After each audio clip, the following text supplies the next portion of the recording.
IGBO AREA TV on the Igbo. Before we go one step further, please subscribe to IGBO AREA TV, like this video and share with others who care about justice, freedom, and the future of Ndi Igbo. On Tuesday, June 18th, 2025, something unusual happened in the courtroom in Abuja. Two American government officials were spotted quietly watching the ongoing trial of Nnamdi Kanu, the leader of the indigenous people of Biafra, IPOB. You know, to many, it looked like a normal courtroom visit. But to those who are watching closely, this was a loud message. The world is watching what is happening. And just 2 days later, on Thursday, June 19th, the federal government of Nigeria suddenly closed its case against Nnamdi Kanu. After just 5 witnesses, they have closed their case. 19th of June 2025, we are happy to announce to the world that the prosecution has finally closed their case today with their last witness, PW5, known as EEE. He came and tendered reports of the NSAS, and in the course of the reporting, he alleged that it was the statements made by Nnamdi Kanu that instigated the damages during the NSAS. And he was subjected to a thorough cross-examination by the defense team under IGBO. And as God will have it, we are happy to announce to you that so many things went wrong with his report, including the fact that not even the signature of the chairman or the name of the chairman or the secretary of the report of the committee he claimed to represent was found in the entire report. We are happy to announce to all of us of freedom that the matter has been adjourned to the 18th of July 2025 for a no case submission. In other words, to tell the court and to show to the court that the prosecution merely wasted 10 years of Nnamdi Kanu's life by arresting and detaining him for no just cause. So we are happy. We have very short time within which to work. We are going to utilize that very short time and make sure we deliver on our mandate. And our mandate is to provide sufficient defense for Nnamdi Kanu. Thank you and God bless you. All right. Thank you. Thank you very much. Yes. So as it is now, the federal government has closed their case against Nnamdi Kanu. So what is really going on? Is this trial about terrorism or about shutting down dissent, people who do not agree? Is justice being done, or is this just a political drama with legal costumes? What do we call it? Now let's take a critical and a non-critical look at the entire situation. Now, from the government side, they believe they are simply doing their job.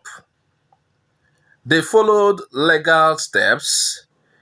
They brought 5 witnesses, tendered exhibits, and presented evidence, including the controversial Radio Biafra transmitter, which was admitted into evidence. They also claimed that Nnamdi Kanu's broadcast threatened the unity and peace of Nigeria, of the country. The witnesses, including a DSS agent called EEE, testified about IPOB's activities. To protect national security, their names, according to them, their real names were not made public. From this view, the government is protecting Nigeria, not just trying one man. They gave Nnamdi Kanu access to lawyers, allowed foreign observers into the court, and now the judge will decide fairly based on evidence. To them, this is not politics. It is the law in action. That is according to their presentation. Now let's look deeper. Why did the prosecution end their case so quickly? Just 5 witnesses in a case that was supposed to involve serious national threats. Just 5 witnesses. One DSS witness openly admitted that Nnamdi Kanu was never licensed by NBC to import the radio equipment. That weakens their own argument, actually. Because without proper evidence of criminal intent or violent action, can mere radio broadcasts be called terrorism? Even more, the US officials watching the trial sent a message to the world. There is concern that this may not be a fair process. IPOB immediately reacted, saying this trial is manifestly unjust and politically motivated. That was IPOB's claim. They believe this is not about the law, but about punishing Nnamdi Kanu for speaking out, for demanding Biafra, and for challenging the Nigerian state. Now that the prosecution has closed their case, Nnamdi Kanu's legal team is planning a no-case submission. This means they will argue that the government's evidence is too weak for the case to even continue.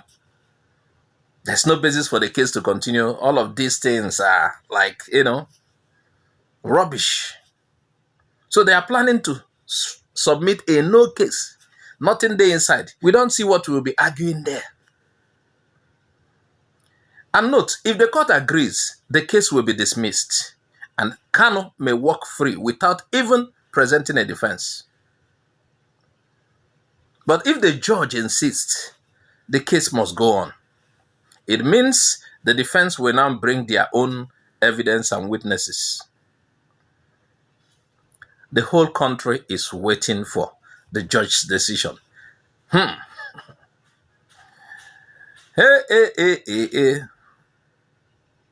A no case. This case is no longer just about one man. For millions of Igbo people and supporters of IPOB, this is a battle between freedom and fear, between truth and government propaganda. They believe Nnamdi Kanu is being used to silence a whole region, to punish people for asking questions. Asking questions that make the government uncomfortable. And if the court dismisses this case, it will be a serious embarrassment for the Nigerian government. Prove that this was never really about terrorism, but about politics.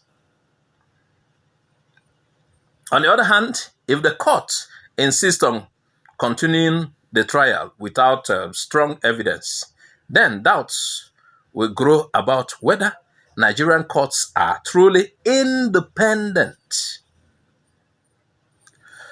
So we ask you, our viewers, do you really believe this trial is fair? Or do you think Nnamdi Kanu is being punished for his voice? Should foreign observers be more involved, or should Nigeria handle this alone? What does it mean for the future of Biafra, the Southeast, and the struggle for justice? Drop your comments below. Let's make our voice heard. Please share this video widely. Subscribe to IGBO AREA TV to follow this trial and every issue that affects Ndi Igbo and the oppressed in Nigeria. This report is based on publicly available information, news report, and statements from both government and IPOB sources. IGBO AREA TV is not promoting violence or secession, but only analyzing political and legal events to inform the public. We stand for truth, justice, peace, and the voice of the people. All right. Thank you very much. Yes. Well, I am very excited to be here as always, even though, as usual, the DSS prevented me from entering the courtroom. But I'm a living witness to history.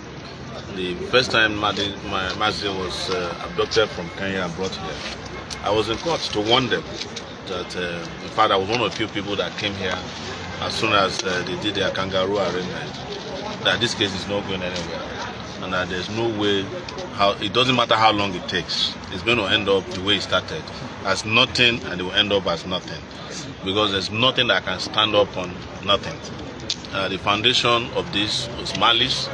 It was a suppression of a section of Nigerian people and a violation of the fundamental right of a Nigerian British citizen who was abducted from another country, brought here without due process and detained indefinitely, even presented from having open and fair trial, which we have seen all over the time. As a matter of fact, today we already had an altercation with the DSS preventing people from moving around here.